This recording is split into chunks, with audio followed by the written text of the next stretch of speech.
yang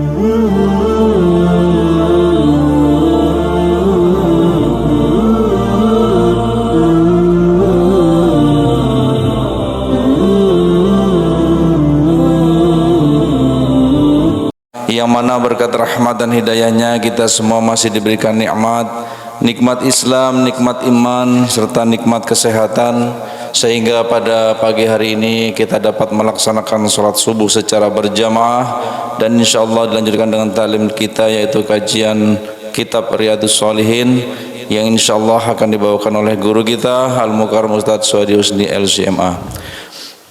Mudah-mudahan apa yang kita niatkan pada pagi hari ini mendapatkan pahala serta keberkahan dari Allah Subhanahu wa taala. Amin amin ya rabbal alamin. Shalawat serta salam tidak lupa selalu kita panjatkan kepada junjungan kita Nabi besar Muhammad sallallahu alaihi wasallam berserta keluarganya, para sahabatnya serta para pengikutnya yang selalu istiqomah mengikuti ajarannya hingga akhir zaman. Dan mudah-mudahan kita semua mendapatkan syafaat Nabi besar Muhammad sallallahu alaihi wasallam di yaumil akhir kelak. Amin amin ya rabbal alamin. Pertama-tama sebagai mukadimah, mari kita sama-sama membacakan suratul Fatihah. Mudah-mudahan dengan membacakan suratul Fatihah kita semua diberikan kemuliaan hidup di dunia, diberikan rezeki yang melimpah berkah dan barokah, diberikan kedamaian dan ketentraman di keluarga kita, masyarakat dan lingkungan kita, serta diberikan keselamatan fid dunya wal akhirat. Ala hadiniyah wa kulli niyatis shalihah. Al-Fatihah. A'udzu billahi minasy syaithanir rajim. Bismillahirrahmanirrahim.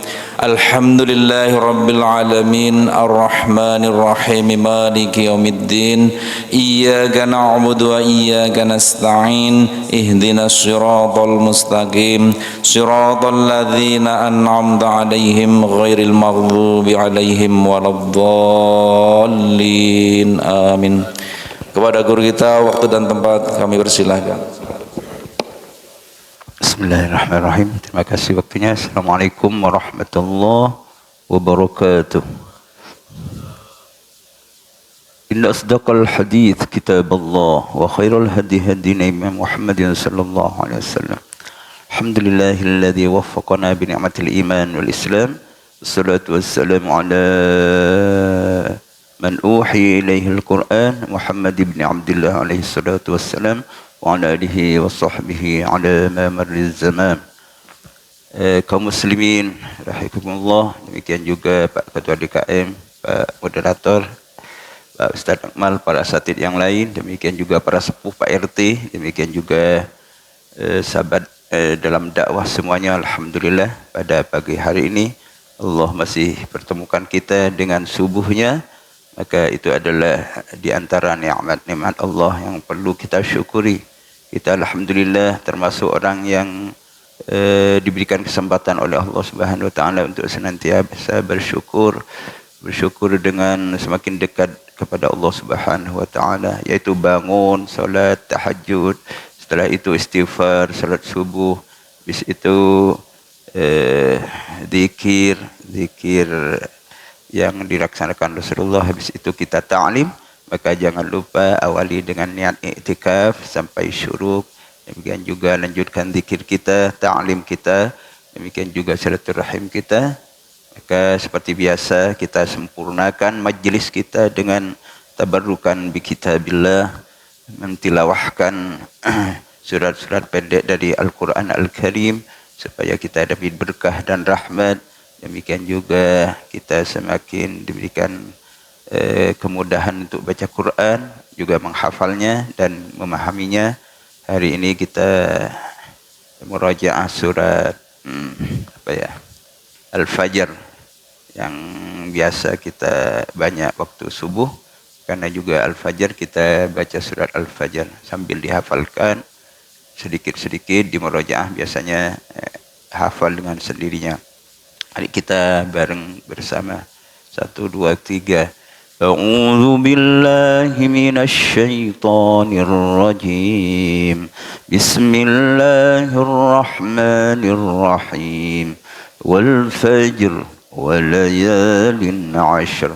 Wasy-syaf'i wal watr والليل إذا يسر هل في ذلك قسم لذي حجر ألم تر كيف فعل ربك بعاد إرم ذات العماد التي لم يخلق مثلها في البلاد ثمود الذين جابوا الصخر بالواد وفرعون ذي الأوتاد الذين طغوا في البلاد فأكثروا فيها الفساد فصب عليهم ربك سوط عذاب إن ربك لبالمرصاد فأما الإنسان إذا ما ابتلاه ربه فأكرمه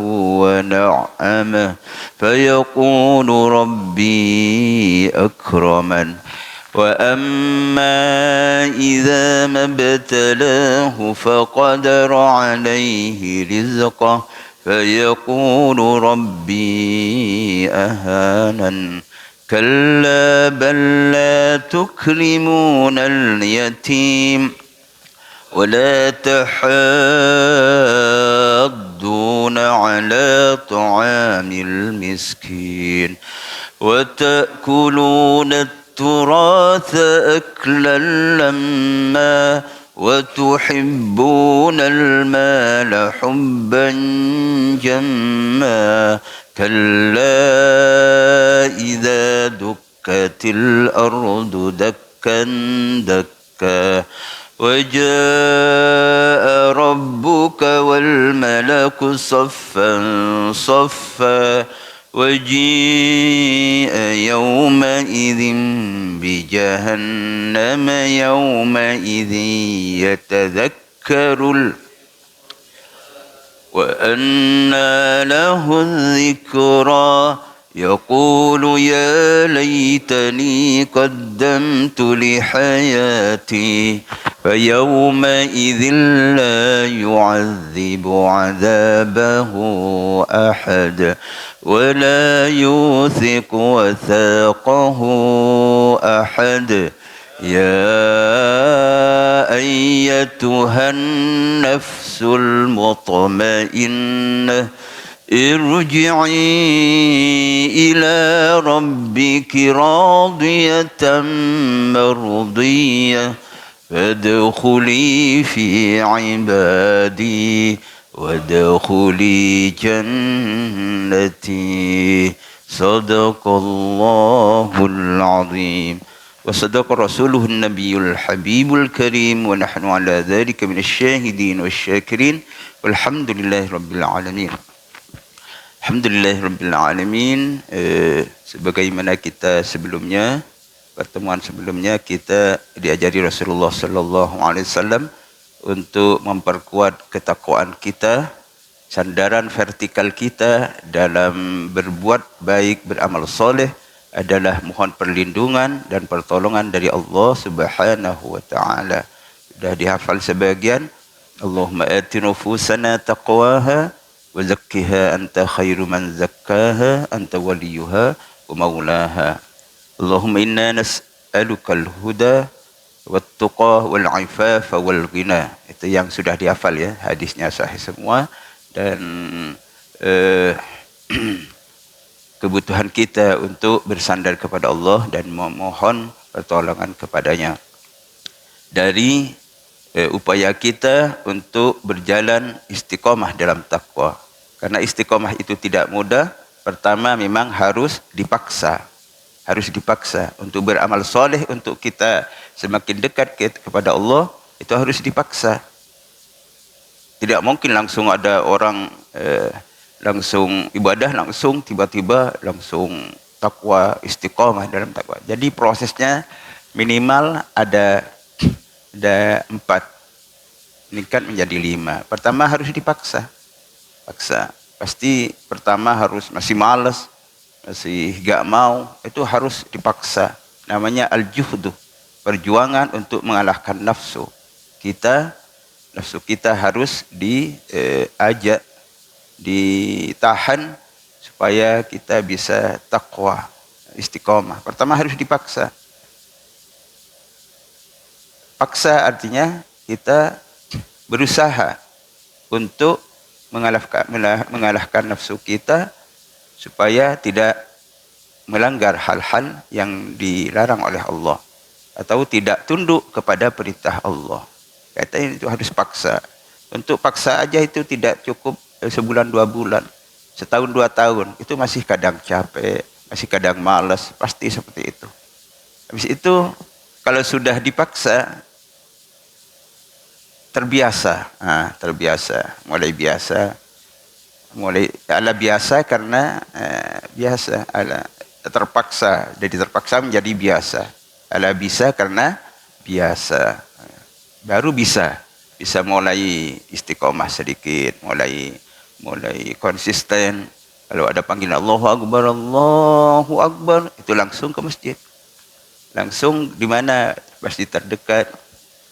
Kalau sholat 5 waktu Rasulullah pasti di masjid. Kalau sholat sunnah di rumah, seperti itu. Setelah biasa itu baru menjadi kebutuhan. Menjadi kebutuhan artinya kalau kita sudah absen satu misalkan, panggilan Allah kita cuekin, itu kan merasa. Ya, itu panggilan Allah 5 kali sehari, berapa kali yang kita cuekin? Bahkan kita pura-pura tidak tahu. Ya, lanjut aja, kerja lanjut aja gitu. Artinya kita masa bodoh dengan panggilan Allah yang menciptakan kita. Itulah kebiasaan kita. Pertama harus responsif. Yang paling bagus kalau Allahu Akbar itu sudah di masjid. Kalau kita kan masih lihat-lihat ini dulu situasi. Biasanya kalau kita kan berapa menit tuh? 10 menit. Kalau 5 menit terlalu ini. Kalau rumahnya jauh, misalkan Pak Teguh kalau jalan dari rumah, kalau 5 menit adzan bahasa ini, kalau 5 menit, makanya kita dari DKM sudah diberi kesempatan tuh 10 menit. Itu pun dikasih 10 menit malah kita malas. Karena masih 10 menit masih jauh. Kita ngobrol dulu, habis kita santai dulu.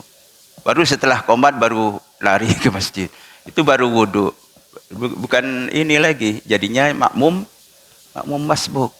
Bukan makmum muwafiq. Itu keinian kita. Artinya kalau sudah kebutuhan, itu sudah merasa kehilangan. Astagfirullahaladzim. Karena itu para sahabat kalau satu malam aja sholat isya ketinggalan, tidak berjamaah, itu gak bisa tidur. Itu ketinggalan jamaah, bukan tidak sholat isya. Seperti diriwayatkan sebelumnya, itu kalau hadis dari Rasulullah, satu isya aja ketinggalan, satu maghrib aja tidak berjamaah, tidak dapat orang lagi yang mau jamaah, itu sudah kayak kehilangan apa itu, emas 1 kilo hilang. Seperti itu, kehilangan satu sholat aja. Itu sudah menjadi kebutuhan. Baru setelah itu, baru sudah mulai ada rasa. Setelah melewati fase kebutuhan, itu baru timbul rasa. Itu namanya halawah. Halawatul ibadah. Halawatul ibadah itu dicapai setelah mulai memaksa, baru biasa, baru menjadi kebutuhan, baru rasa. Ketika sudah menjadi rasa itu sudah nikmat. Ibadah itu sudah nikmat. Karena itu kita seperti itu. Sekarang kalau kita evaluasi di mana itu? Kalau Pak Madi ya, yang lain, kalau kehilangan waktu sholat, bagaimana perasaan kita? Itu sudah menjadi kebutuhan. Baru setelah itu baru mulai melewati level kebutuhan tingkat 3, itu baru sudah mulai merasakan rasa. Rasa itu nikmat kalau ibadah. Senang kalau ibadah. Ceria kalau ibadah. Menikmati ibadah. Itu sudah mulai rasa. Yang terakhir itu sudah menjadi ini dari takwa samrah. Banyak buahnya dari ketakwaan itu akan menjadi buah dari banyak manfaat-manfaat, karomat-karomah. Itu yang mungkin yang kita akan bahas di pertemuan terakhir, hadis terakhir dari bab takwa ini. Untuk hari ini kita bahas dalam setelah mulai mujahadah, setelah itu sudah terbiasa, setelah itu sudah mulai menjadi kebutuhan, ditopang dengan doa, maka hari ini bahasan kita hari ini adalah tentang amniyatut taqwa, ru'yatut taqwa. Artinya visi dan misi dari amaliyah kita dalam takwa itu apa sebenarnya? Kayak itu kita akan membacakan hadis. Bismillahirrahmanirrahim.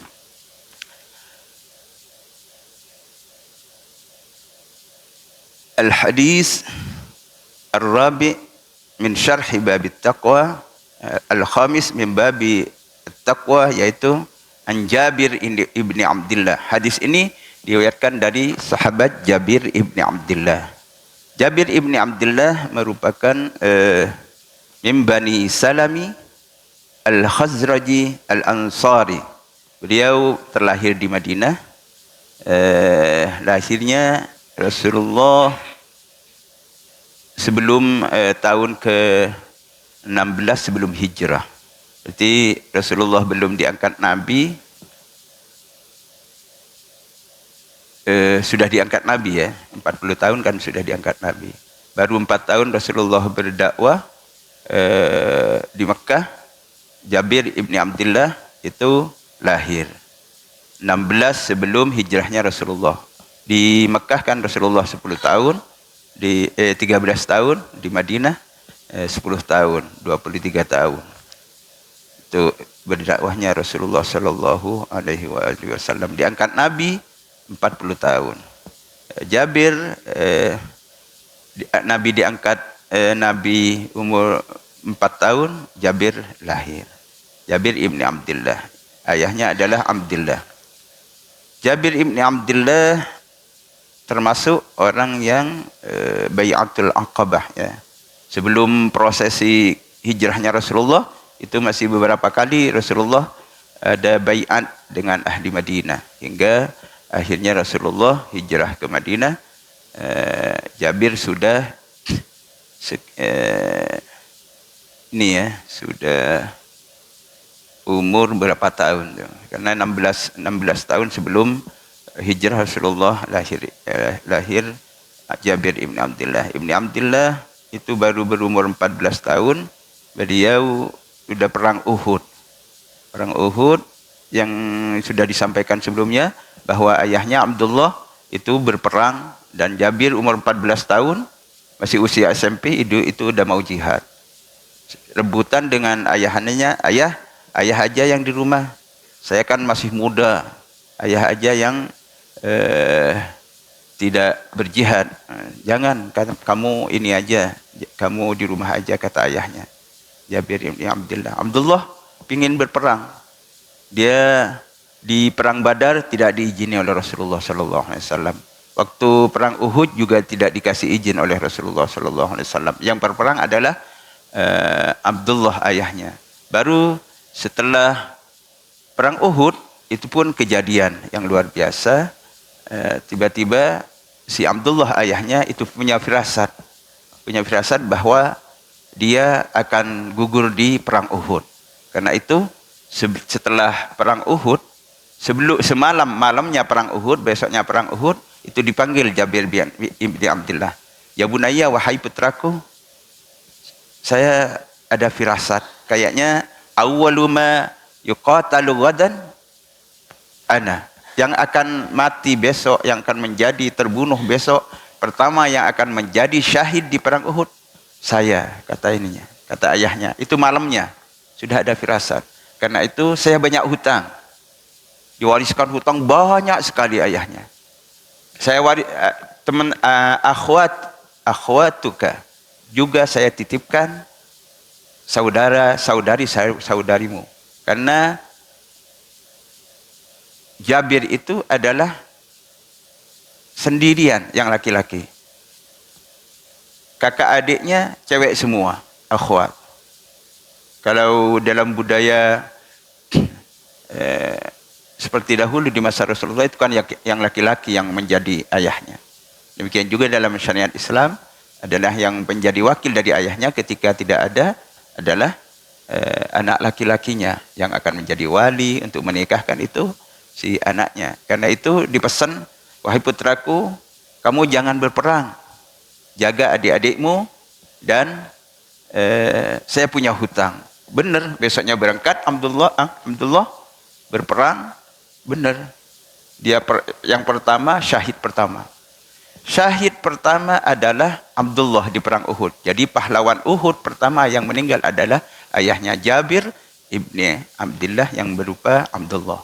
Baru setelah itu karena ditinggalkan banyak beban, artinya nasibnya kurang bagus, baru usia SMP kelas umur 14 tahun sudah diwarisi, bukan warisan dunia dan kebun yang ini yang banyak, tapi warisannya adalah hutang dan tanggung jawab 9 saudari-saudarinya. Itu kan berat itu. Baru umur 14 tahun.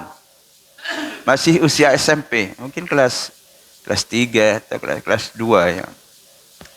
Kelas 2 SMP sudah dibebani begitu sama orang tuanya. Sama orang tuanya ternyata dibebani begitu, bingung dia menghadap Rasulullah. Ya Rasulullah, warasani abi ad-duyun katsir. Banyak hutang yang diwariskan ayah Rasulullah. Sementara ayah sudah wafat di perang Uhud. Demikian juga adik-adik saya semuanya, adik dan kakak saya semuanya perempuan. Ada yang masih kecil, itu ditinggalkan oleh ayahnya. Jadi bebannya banyak. Ya Rasulullah, beban ini banyak sekali, kata Jabir. Rasulullah langsung memerintahkan Jabir, coba hutangnya ke siapa aja. Banyak sahabat punya yang piutangnya banyak ke Jabir. Pertama, kata Rasulullah, coba mohonkan ridha. Minta dihapuskan hutangnya kepada penghutangnya. Ada sebagian yang diridhokan, tapi yang banyak harus dibayar. Karena itu bikin makin pusing Jabir. Karena itu setelah itu Rasulullah menanyakan, yang ditinggalkan ayahmu apa aja? Tidak ada ya Rasulullah, kecuali hutang, cuma ada kebun kecil, kebun korma. Ya kalau itu coba, entar lagi panen, ketika panen kamu ke sini. Sudah panen sedikit, ternyata dipanggil. Kalau begitu yang keduanya panggil semua orang yang punya piutang kepada ayahnya, dipanggil semua, puluhan orang dari para sahabat. Setelah itu Rasulullah, coba kesinikan kurmamu, dibawalah ke Rasulullah. Ternyata Rasulullah mendampingi Jabir untuk menakar, ditimbang, yang hutang ini dilunasi, yang hutang ini dilunasi. Padahal kata Jabir, kurmanya itu untuk satu orang piutang pun tidak cukup. Setelah panen itu untuk membayar satu orang yang punya hutang itu tidak cukup. Tapi di samping Rasulullah ikut menakar, membagikan. Itu sampai selesai semuanya hutang terlunaskan dan kurmanya masih tetap. Itu subhanallah, kata Jabir, ini mukjizat Rasulullah sallallahu alaihi wasallam. Kurmanya sedikit, tapi Rasulullah yang membagikan, ikut menakar, ternyata menjadi berkah semuanya. Menjadi berkah. Itu Jabir ibni Abdullah. Setelah itu Jabir ibni Abdullah sudah hutangnya lunas. Saat itu sudah ada tugas baru lagi. Baru selesai berperang, ayahnya wafat, besoknya ada panggilan perang lagi, jihad. Jihad untuk menumpas kaum musyrikin yang mau menyerang lagi Madinah. Itu besoknya. Besoknya belum ini, lalu ada perang lagi. Baru waktu itu, kata Jabir, setelah peninggalnya Rasulullah itu berperang semuanya bersama Rasulullah. Baik itu perang Handak, perang Hunain, yang lain-lain, semuanya ikut Jabir. Setelah meninggalnya. Jadi mulai 15 tahun beliau sudah berperang terus bersama Rasulullah sallallahu alaihi wasallam. Dan yang kedua, Jabir ibni Abdullah saking banyaknya bersama Rasulullah, beliau banyak meriwayatkan hadis, termasuk hadis ini. Sehingga Jabir ibni Abdullah itu menjadi sahabat yang ke-6 paling banyak dalam meriwayatkan hadis. Setelah Abu Hurairah, Yang pertama Abu Hurairah level pertama. Yang kedua putranya Umar, Abdullah bin Umar. Itu paling banyak. Karena Abu Hurairah itu sekitar hampir 6.000 hadis. Demikian juga Ibnu Umar di 4.000-an. Setelah itu Anas bin Malik yang ketiga. Habis itu Aisyah. Setelah itu Abdullah bin Abbas. Baru yang keenamnya adalah Jabir ibni Abdillah. Sekitar 1.540 hadis. Itu yang dihafal oleh Jabir ibni Abdillah, termasuk hadis yang akan kita bacakan ini. Imam Bukhari dan Muslim meriwayatkan dari Jabir itu ada 200 hadis. Jadi di antara referensi ulama muslim, kaum muslimin dalam meriwayatkan hadis, level yang keenam adalah Jabir ibni Abdillah. Jabir ibni Abdillah termasuk orang juga yang sangat patuh kepada orang tuanya. Disuruh diwasiatin, dilaksanakan semua. Termasuk beliau adalah orang yang sangat berbakti kepada orang tuanya. Berbakti kepada orang tuanya setelah pemakaman syuhada Uhud, itu dikumpulkan para sahabat yang wafat waktu itu, dikumpulkan, namanya kuburan massal. Kuburan dikubur dengan banyak. Kalau kita kan satu-satu kan, itu kalau ada peristiwa seperti itu biasanya kuburannya ditumpuk, ada 20 orang satu kubangan gitu. Mungkin bagian ini bisa dipraktekkan ditumpuk untuk menghemat lahan. Jadi satu ini bisa sampai 5. Itu kepikiran Sayyidina siapa? Jabir ibni Abdillah, kok ayah saya ini ya ditumpuk. Itu sampai berpikir setelah tidak dilaksanakan karena masih ini, bagaimana caranya? Tiba-tiba setelah 6 bulan baru dilaksanakan karena sudah mulai punya duit, dipindah ayahnya. Jadi digali lagi ayahnya yang sudah 6 bulan wafat di perang Uhud, itu dibuka. Ternyata kata Jabir, subhanallah, ayahnya itu sama seperti waktu dikuburkan. Darahnya masih ada. Ketika diangkat, dipindah ke kuburan lain oleh Jabir di Baqi, itu ternyata ayahnya masih utuh, darahnya masih segar gitu.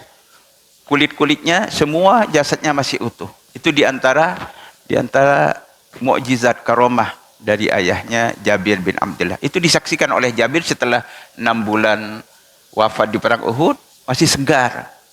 Kayak tidak ada perubahan sama sekali. Itu di antara bakti dari Jabir ibni Abdillah. Juga banyak peristiwa yang Jabir saksikan, mukjizat dari Rasulullah sallallahu alaihi wasallam. Karena itu beliau termasuk orang yang banyak menyaksikan mukjizat dari Rasulullah sallallahu alaihi wasallam, terutama waktu terjadi dengan dirinya sendiri. Bismillahirrahmanirrahim. Hadis yang diriwayatkan oleh Jabir bin ibni Abdillah qala, Jabir ini berkata, menceritakan dari hadis, kharaja ilaina Rasulullah sallallahu alaihi wasallam. Suatu ketika Rasulullah sallallahu alaihi wasallam datang menemui kami, para sahabat. Di situ ada Jabir. Tiba-tiba Rasulullah keluar menemui para sahabatnya. Faqala, maka Rasulullah sallallahu alaihi wasallam bersabda,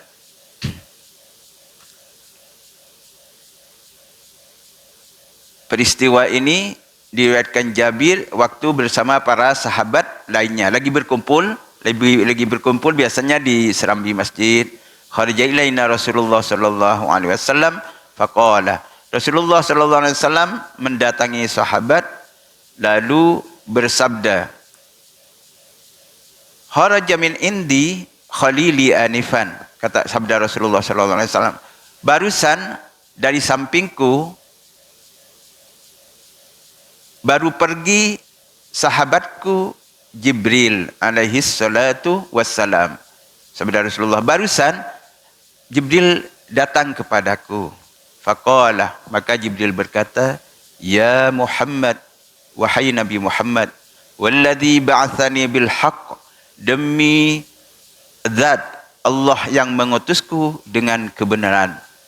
Inna lillahi, sesungguhnya Allah memiliki abdan, satu hamba. Ini cerita Jibril ya. Kalau cerita Jibril itu berarti hadis qudsi. Hadis qudsi. Atau Rasulullah hadis qudsi itu dari tiga. Pertama dari menerima dari malaikat Jibril, dari Rasulullah juga bermimpi, finnaum, ru'ya finnaum, atau Rasulullah lagi mendapat ilham, lagi mendapat ilham dari Allah Subhanahu wa taala. Itu adalah hadis qudsi. Kalau Al-Qur'an itu namanya wahyu yang dari Allah, baik lafzan wa maknan.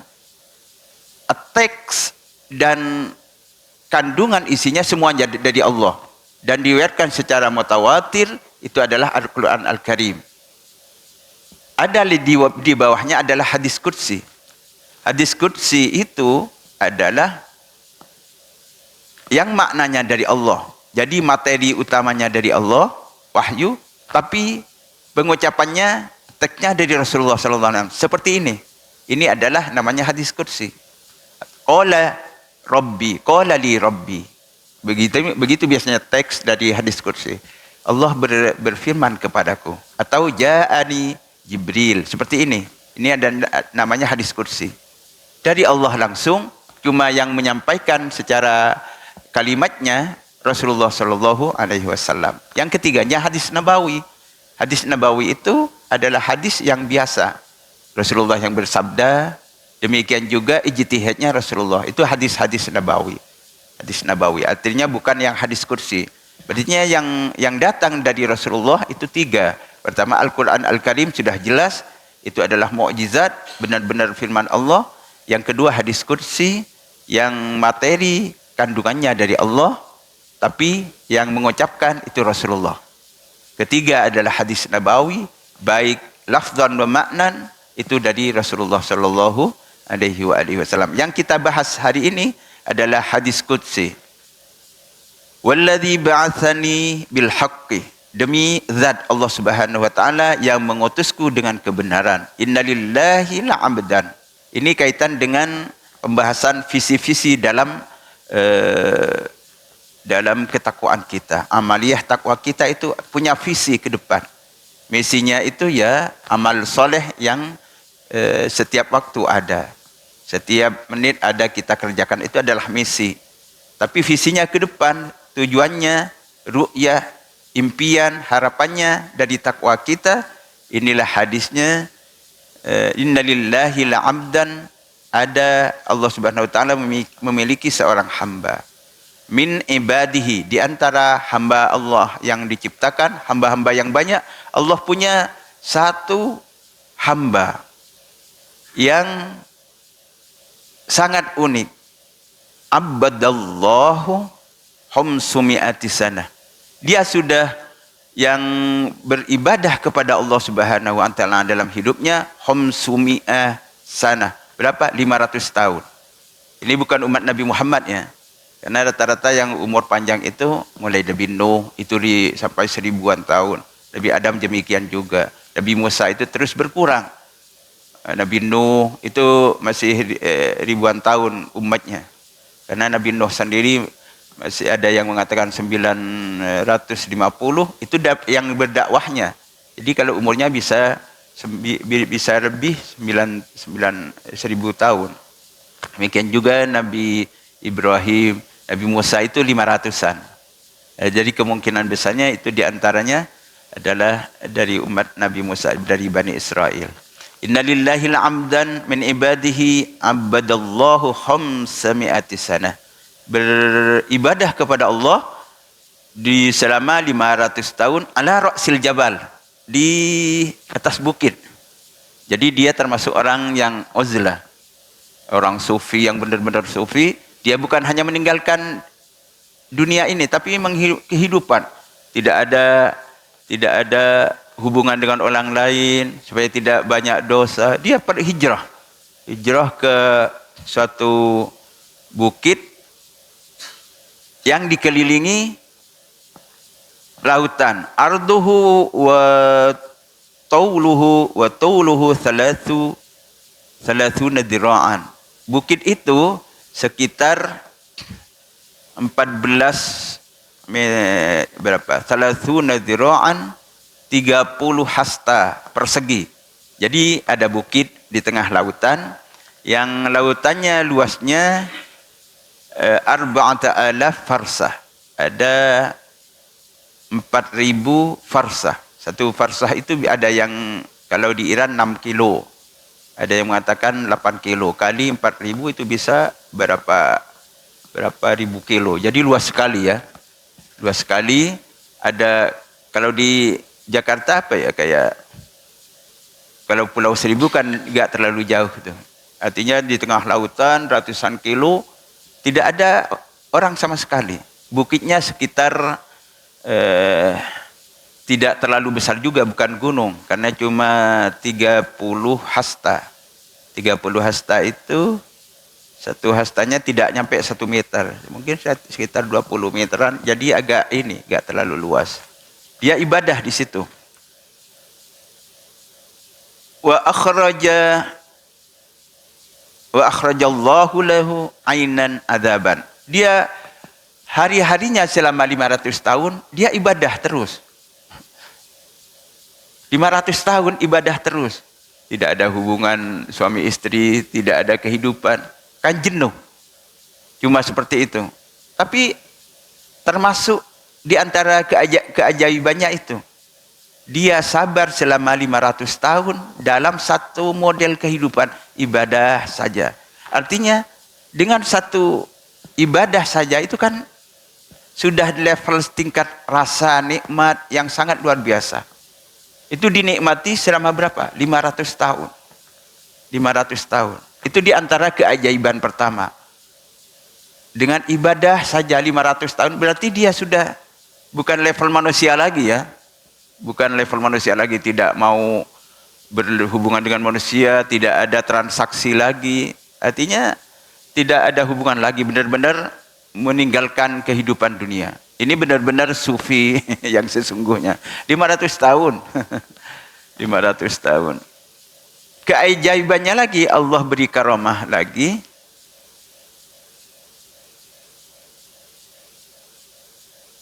Wa akhrajallahu lahu ainan azban. Laut itu kan tidak ada air tawar. Tapi Allah Subhanahu wa taala kasih keistimewaan kepada hamba tersebut. Akhrajallahu lahu ainan, sumber mata air sebesar usbu'. Satu ini artinya tidak besar mata airnya, cuma sebesar telunjuk. Fi aslil jabal, bukan di puncak, dia ada di puncak bukit, tapi sumberannya mata airnya ada di bawah. Karena di bawah itu dikelilingi oleh lautan.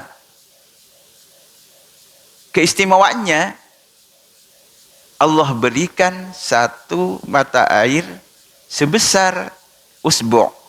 Usbu' itu telunjuknya. Nabi dobima'in adban, dan sumber mata air itu mata air tawar. Fayastanqi'u fi aslil jabal, adalah kalau ada mata air kan ada kubangannya itu. Ada tempat berhimpun air. Fi aslil jabal, di bawah. Di bawah bukit ya. Juga itu di antara satunya. Wa syajarat rumman, dan juga ada tumbuhan satunya lagi Allah berikan keistimewaan kepadanya, buah delima. Wa syajarat rumman takhruju min kulli lailatin rummanah fata'dhiyahu. Dan Allah bukan setiap musim, tapi tiap malam itu. Waktu malamnya tumbuh kurmanya, berbuah lagi. Itu jadi makanannya bukan kambing ya, bukan kambing guling, bukan ayam, bukan, cuma dengan air tawar dan buah kurma. Itu kalau sore faidha amsa, ketika sudah sore, sudah mau berbuka karena kerjanya puasa terus sholat terus, ketika amsa sudah mau berbuka kan turun ke bawah. Berhenti ibadahnya dulu, berhenti zikirnya, nazalah. Baru dia turun ke bawah bukit, fa asaba minal wudu. Baru dia wudu. Wudu dan rumana diambil untuk buka puasanya. Tsumma qama ila salati. Habis itu dia solat lagi, zikir lagi. Itu selama 500 tahun. Istiqomah seperti itu dengan hanya makanan yang sederhana, tapi makanannya memang dari Allah Subhanahu wa taala, termasuk air tawarnya dan buah kormanya.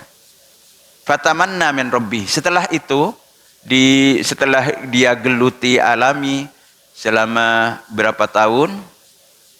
500 tahun, di akhir hayatnya fatamanna min rabbih.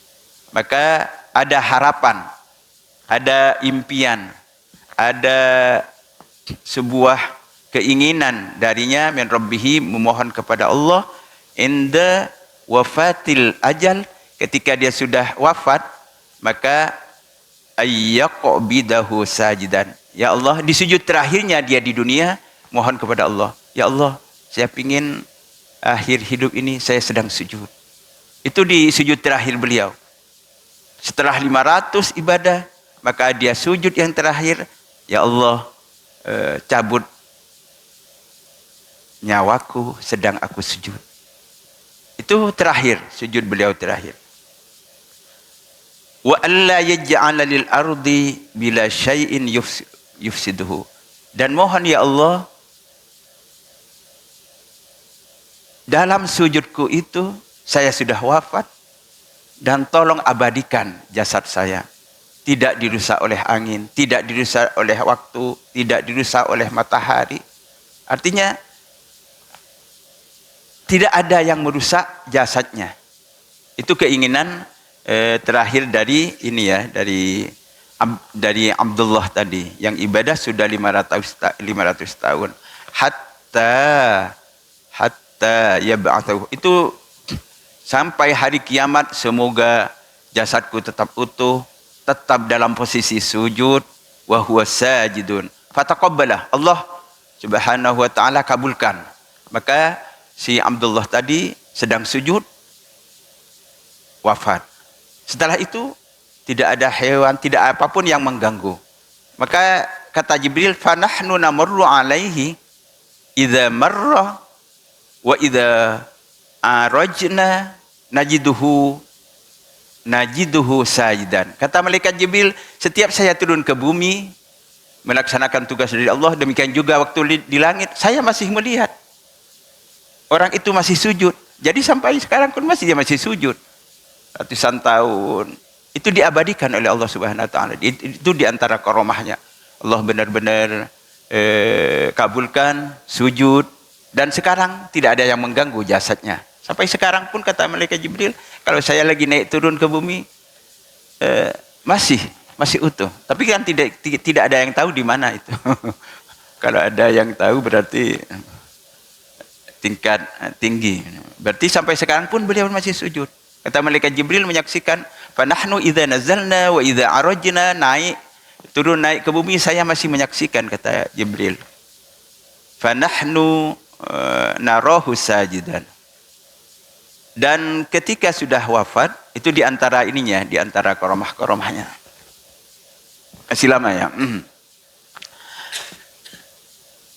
Itu dibuktikan setelah itu wafat, maka Allah Subhanahu wa taala berfirman kepadanya. Fayaqulu, memberi tugas kepada malaikatnya, udkhulu abdi al-jannata bi rahmati. Ini yang penting ya. Setelah dia 500 tahun wafat, langsung mendapat keistimewaan. Wahai hambaku, engkau sudah 500 tahun beribadah, langsung masuklah dengan rahmatku. Masuk surga langsung dengan rahmatku. Tapi qala fayaqulu, si hamba tadi langsung mohon izin, ya Allah bi amali. Bukan dengan rahmatmu ya Allah, tapi masukkan saya ke surgamu dengan amalku. Saya sudah 500 tahun nih beribadah. Mohon amalku itu yang memasukkan saya ke surganya. Ya Allah. Kata Rasulullah, la birahmati. Bukan dengan amalmu, bukan dengan usahamu yang 500 tahun, tapi dengan rahmatku. Baru setelah itu sampai 2 kali. Ya malaikati udkhulu abdi birahmati. Sampai 2 kali Allah Subhanahu wa taala berfirman, wahai para malaikat, masukkan hambaku ke surgaku birahmati, dengan kasih sayangku. La ya Allah, udkhul, mohon izin, bi amali, sampai 2 kali. Sampai 2 kali, baru setelah itu Allah Subhanahu wa taala, oh begitu, kamu pingin hitung-hitungan, mau audit-auditan, ayo kita lawan. Buktikan. Setelah itu fakisu, maka malaikatku, ayo kita hitung. Dihitunglah. Mulai dari ibadahnya dihitung, ditimbang. Amalnya dihitung dengan nikmat. Itu karena dia tidak berbuat dosa sama sekali. Kalau kita dihitung apanya nih? Dengan dosa gak cukup. Kalau Abdullah yang satu ini kan ibadah terus selama 500 tahun. Itu dengan ibadahnya. Kalau kita yang hidup sekarang kan yang banyak dosa. Kalau dihitung dengan ibadah kita, coba dosa 24 jam apa aja kita. Ibadahnya berapa menit? Atau 1 jam sudah ibadah enggak kita? Mungkin 10 jamnya maksiat semua. Kalau dihitung, diaudit, kalau kita na'udzubillah, tidak seberapanya. Ini yang 500 tahun beribadah, mohon kepada Allah, amalku ya Allah yang masuk ke surga. Inilah birahmati. Fakisu, maka Allah Subhanahu wa taala berfirman, kalau demikian hambaku, ayo kita hitung-hitungan. Kita bini'amati, ukur, audit dengan nikmatku alaih. Wa bi amalihi, nikmat dengan amalnya, ditimbang tuh. Ditimbang selama 500 tahun. Faqisu bi ni'mati wa bi amalihi fayujad. Setelah dihitung, ternyata audit yang sepadan. Fayujadu ni'matul basar ahatat ibadatuhu. Ternyata nikmat melihat yang dikaruniakan Allah itu baru sepadan dengan ibadahnya selama 500 tahun. Jadi selama 500 tahun Allah berikan, karuniakan kepada dia penglihatan. Itu baru sepadan dengan itu. Ibadahnya yang 500 tahun itu ditimbang dengan nikmatnya Allah, itu baru sepadan dengan penglihatan aja, basarahu. Belum yang lain. Ahatat ibadatuhu khamsumi'ah wa baqiyat ni'matul jasadi fadlan alaihi. Semua nikmat yang lain itu belum sepadan, cuma nikmat basar aja, nikmat penglihatan ditimbang sama sepadan dengan yang lain. Wa baqiyat ni'matu sairul jasad. Belum kupingnya, belum hidungnya, belum mulutnya, belum kakinya, belum hatinya, belum pikirannya, belum nikmat-nikmat yang lain. Itu ditimbang seperti itu. Maka Allah Subhanahu wa taala setelah ditimbang langsung berfirman Allah, ya malaikati udkhulu abdi an-nar. Sekarang kan sudah diaudit nih. Ternyata dia masih hutang banyak. Cuma cukup dengan penglihatan aja. Sekarang hambaku ini bawa aja ke neraka karena masih banyak nikmat yang lain yang tidak disempurnakan. Karena amaliyah ibadahnya 500 tahun cuma sama dengan penglihatan 500 tahun itu Allah kasihkan. Maka udkhulu abdi an-nar. Maka sekarang karena sudah auditnya sudah selesai, ternyata hambaku tidak seberapa ketika dibanding dengan nikmatku, maka hak dia masuk neraka. Dibawalah ke neraka, fayujarru ilan nar. Maka dia berteriak, ya Rabb. Langsung berteriak, udkhuli al-jannata birahmatik. Itu baru sadar. Ya Allah, saya baru sadar. Ternyata begini. Upayaku 500 tahun ibadah tidak seberapa. Maka mohon ya Rabb, masukkan saya ke surgamu dengan rahmat-Mu. Itu sangat ini sekali, sangat menyentuh ke hamba tadi yang merasa sudah 500 tahun sudah mendapat apa-apa, ternyata dibanding dengan nikmat Allah tidak seberapa. Cuma cukup dengan nikmatul basar, sementara nikmat-nikmat yang lain, ribuan nikmat yang lain tidak tercukupi dengan ibadah. Fa bi ayyi ala'i rabbikuma tukadziban? Maka nikmat yang mana lagi yang akan kamu ingkari wahai jin dan manusia? Sementara ibadah yang 500 tahun itu hanya setimbang dengan 500 tahun penglihatan yang diberikan oleh Allah Subhanahu wa taala. Setelah memohon, abdi tadi memohon kepada Allah Subhanahu wa taala, ya Allah, mohon ampuni aku istighfar dan mohon aku masukkan ke surgamu dengan rahmatmu. Baru dimasukkan oleh Allah ke surganya. Idzan anta ya abdi fayakunu anta ahsanu abdi. Maka Allah Subhanahu langsung memuji, jika demikian sudah engkau insaf wahai hambaku, langsung masuk ke surga dengan rahmatku dan engkau adalah termasuk orang yang saya cintai. Maka terakhir dari pesan Jibril kepada Nabi Muhammad sallallahu alaihi wasallam, ya Muhammad fakullun birahmatillah. Semua yang ada ini ya Allah, ya Muhammad adalah atas rahmat Allah. Wa rahmati wasi'at kulla syai'. Rahmatku adalah mencakup segala sesuatu. Dan rahmat Allah itu lebih mulia dari sahabat, dari ghadabnya Allah. Karena itu nama asma Allah yang pertama setelah Allah adalah Ar-Rahman. Itu Ar-Rahman, ya Rahman, ya Rahim. Itu kan doa. Irhamni birahmatika. Ya Allah, berikanlah karunia rahmatmu, rahmatan tunina an rahmati siwak. Ya Allah, berikan aku rahmatmu yang menjadikan aku mencukupi dari rahmat-rahmat orang selain engkau ya Allah. Cukuplah minta rahmat kepada Allah Subhanahu wa taala. Hadis ini diriwayatkan dari Imam At-Tirmidzi, demikian juga Al-Hakim fil Mustadrak, At-Tirmidzi fi dalam kitab sunannya Syu'abul Iman, demikian juga para sunan yang lain. Hadis ini qala Al-Hakim sanaduhu sahih. Hadis ini adalah sahih menurut Imam Hakim, karena ada yang lain ada mendhaifkan seperti Albani, karena ada Sulaiman Al-Haram, orang Suriah ahli ibadah, tapi agak ini cacat dalam ininya hadisnya.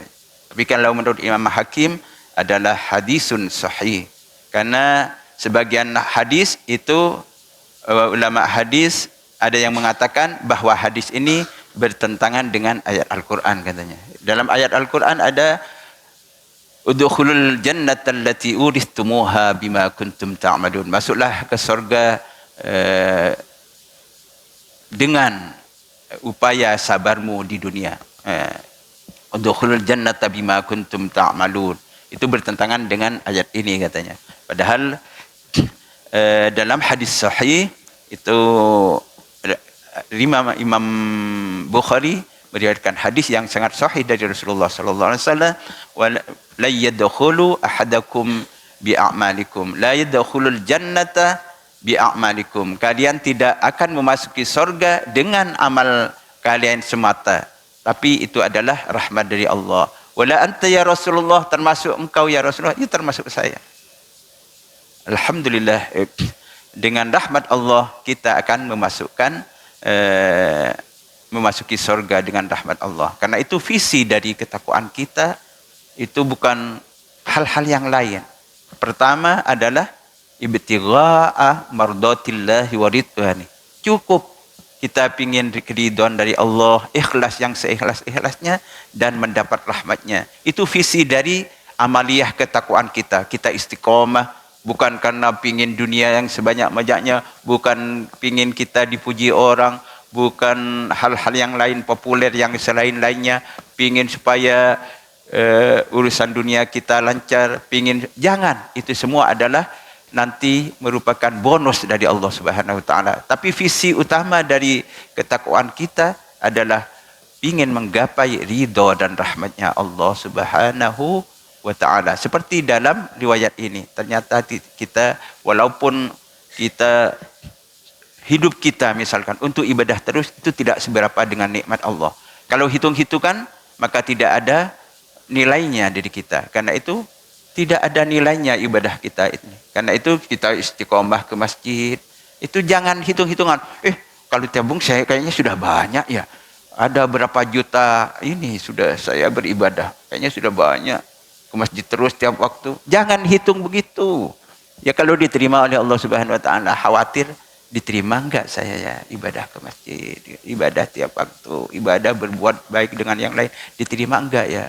Karena itu mohon kepada Allah Subhanahu wa ta'ala terakhir agar rahmat Allah itu senantiasa diberikan kepada kita dalam setiap waktu ibadah kita dirahmati Allah. Demikian juga kebaikan kita dirahmati Allah, taklim kita dirahmati Allah Subhanahu wa ta'ala.